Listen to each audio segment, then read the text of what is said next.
الحمد للہ وکفا والسلام علی عباده الذین اصطفى اما بعد فاعوذ باللہ من الشیطان الرجیم وعهدنا الى ابراہیم واسماعیل ان طہرا بیتی للطائفین والعاکفین والرکع السجود وقال النبی صلی اللہ علیہ وسلم من مشى في حاجة اخیہ كان خيرا له من اعتكاف 10 سنين ومن اعتكف يوما ابتغاء وجه الله عز وجل جعل الله بينه وبين النار 3 خنادق كل خندق ابعد مما بين الخافقين او كما قال عليه الصلاة والسلام۔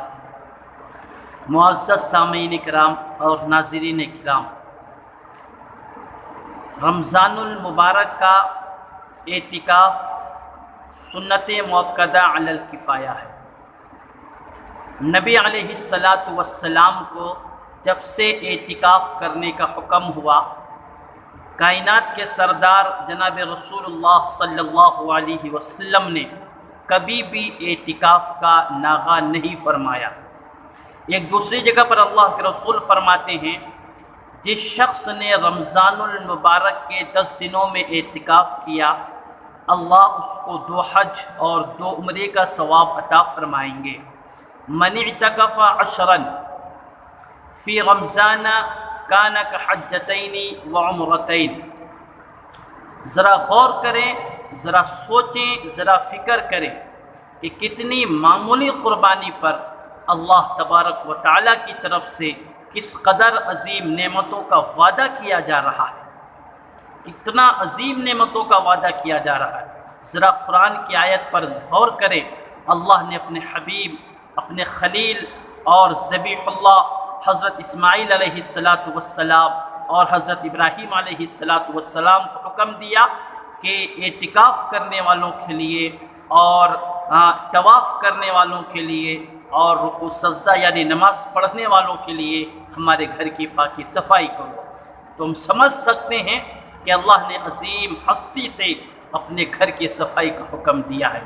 تو معزز سامعین کرام، اور ہمیں ذرا مثال کے طور پر بھی سمجھ سکتے ہیں، آج ہم اللہ کے گھر میں بیٹھنے کے لیے، اللہ کے گھر میں ٹھہرنے کے لیے ہمارے اندر سے ایک عجیب سی ہچکچاہٹ محسوس ہوتی ہے۔ ذرا غور کریں، اگر کوئی لیڈر، کوئی کونسلر، کوئی ایم پی اگر ہمیں اپنے گھر بلاتا ہے تو انسان خوشی اور مسرت سے پھولے نہیں سماتا ہے، خرامہ اس کے گھر جاتا ہے اور لوگوں سے بیان بھی کرتا ہے کہ دیکھو میری کیا عزت ہے، مجھے فلاں لیڈر نے اور فلاں چودھری نے، شہر کے بڑے نے مجھے اپنے گھر بلایا ہے۔ ذرا غور کریں، احکم الحاکمین رب العالمین بھی ہمیں اپنے گھر اعتکاف کرنے کے لیے بلاتا ہے۔ ہم اگر چند گھنٹے اللہ کے اعتکاف کے لیے اللہ کے گھر میں بیٹھے تو ہماری بھی کتنی خوش نصیبی بات ہے۔ بہرحال اعتکاف کی فضیلت قرآن میں بھی ہے اور نبی علیہ السلام سے بھی اللہ کے رسول نے بھی ہمیں بتایا ہے، اور اللہ کے رسول نے ہمیں اعتکاف کرنے کا طریقہ بھی بتایا ہے۔ تو اعتکاف کی 3 قسمیں ہیں، ایک واجب ہے، ایک مسنون ہے اور ایک نفل ہے۔ واجب اعتکاف وہ ہے اگر انسان یہ منت کر لے یا یہ نظر کرے کہ میرا فلاں کام ہو گیا تو میں اتنے دنوں کا اعتکاف کروں گا، تو اس سے یہ اعتکاف کرنا واجب ہو جاتا ہے، کرنا ضروری ہو جاتا ہے۔ اور سنت اعتکاف رمضان کے آخر عشرے میں کیا جاتا ہے۔ اللہ کے رسول علیہ السلام اپنے زمانے میں 12 کیا کرتے تھے۔ اور نفل اعتکاف کا کوئی وقت نہیں، وہ جب چاہے اور جتنے دیر کے لیے چاہے اعتکاف کر سکتا ہے۔ بہرحال اعتکاف ہر آبادی میں کم از کم کسی ایک شخص کا اعتکاف کرنا سنت مؤکدہ علی الکفایہ ہے، سنت مؤکدہ علی الکفایہ ہے۔ اگر کسی شخص نے بھی یہ سنت کو ادا نہیں کیا تو تمام بستی والے مجرم کہلائیں گے، تمام بستی والے گنہگار کہلائیں گے اور تارک سنت بھی کہلائیں گے۔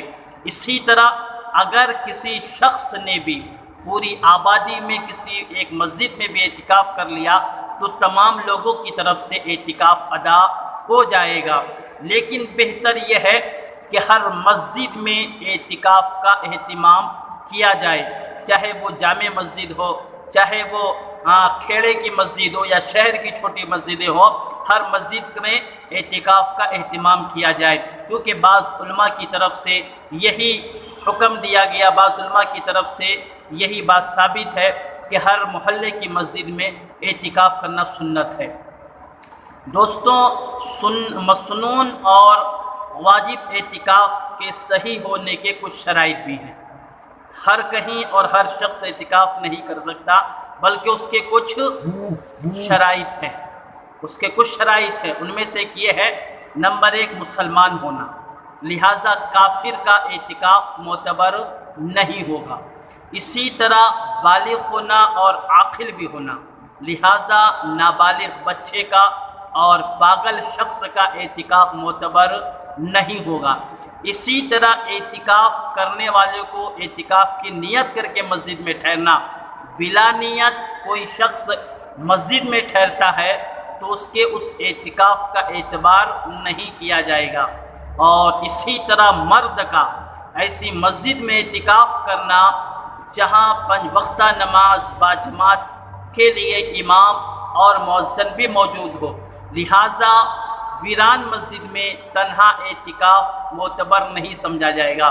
اسی طرح معتکف جو اعتکاف کرنے والا ہے اسے چاہیے کہ روزہ رکھے، لہٰذا بغیر روزے کے مسنون اور واجب اعتکاف معتبر نہیں سمجھا جاتا ہے۔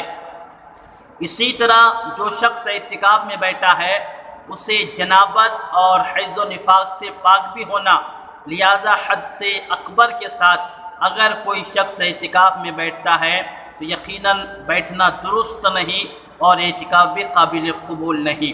تو معزز سامعین کرام، یہ چند باتیں ہیں اعتکاف کے متعلق، اور عنقریب انشاءاللہ ہمارا اعتکاف شروع ہونے والا ہے، تو کوشش یہی کریں کہ ہر شخص نہیں بلکہ ہر گھر میں اگر 4-5 لوگ ہیں تو ایک شخص اعتکاف کرنے کی کوشش کریں۔